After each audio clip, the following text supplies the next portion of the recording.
Let's talk a little bit about the toString method. So the toString method is something that's by default within every object. So let's go back to this dog and dog runner example that we did. Let's remind ourselves. So remember, we had a couple of dogs in our dog runner. We had first dog, right? We set his name to Fred, and then we had second dog, and his name was Brandon, right? They had some ages and that sort of thing. When we compiled it, let's take a look real fast just to refresh ourselves on what it did. So it said the dog 0, right? That was his default name. We changed his name to Fred, and then we had the second dog created that was Brandon, right? So the toString method is something that we can have on every object. So every object automatically has it. Right, so let's say I go back to the dog runner, and let's say I do second dog dot toString. Like I said, this method is automatically on every object that we create in Java. Right?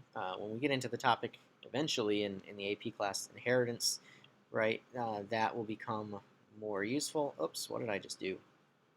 I made a silly mistake. If I go back, I didn't actually print this string. So toString gets us a string that is meant to get information about the object.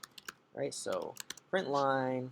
Now, most naturally, we're talking about dog objects, right? So it makes sense that it would say, like, the dog information or something along those lines. So if I go to this now and run this, whoops, still getting used to clicking on a Mac. Right, so whoa, that's not what I expect. That's not very useful information. Dog, @ and then this whole thing. Well, what happens by default with the toString method is you're getting the information about the memory address, right? So that's actually where this dog, it's the dog object, and this is its actual location in the memory. So that's not particularly useful most of the time, right? We rarely need, if ever in this class, to get the memory location. So we have the ability to override this method, to make it do some things that might be more useful to what we're doing. So we had a number of methods already here before. Let's create another. So these always have this form, so it's a return method, so public, it's always public string, so string is the type that's being returned, right? So we're always sending a string back, and it's called toString. Empty parentheses, and now I can have it actually do some useful things. Now this is returning a string, so I need to construct this in a way that it returns a string. So return, let's say we want this to say, I'm going to tell it that it's going to be a blank string plus. I'm going to now say, what else do we have in here for fields? We had the name and age, right? So plus the dog's name. So let's say name, I guess what it was called.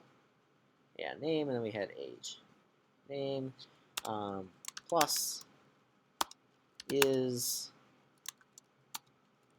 plus age plus years old. Right, so now it's constructing this string that would be potentially more useful to us. Right, so compile it, and now I'm going to run the dog runner. Whoops. And let's see what this, I got to compile and see what it does. And now we see the string that we created, right? So this idea is that the toString method is always there for every object. We can always use it. It's just not necessarily particularly useful by default. It always returns the memory address by default unless it's something very special. And so here we overrode it, right? We overrode it so that we would have something more useful, right? Saying the dog's name is 7 years old is much more useful than saying the dog @ and then the memory location, right? So this is a way we can override things and make our objects more useful. So making sure you know how to write the toString method is a very good skill that we're going to use a lot in future work with Java.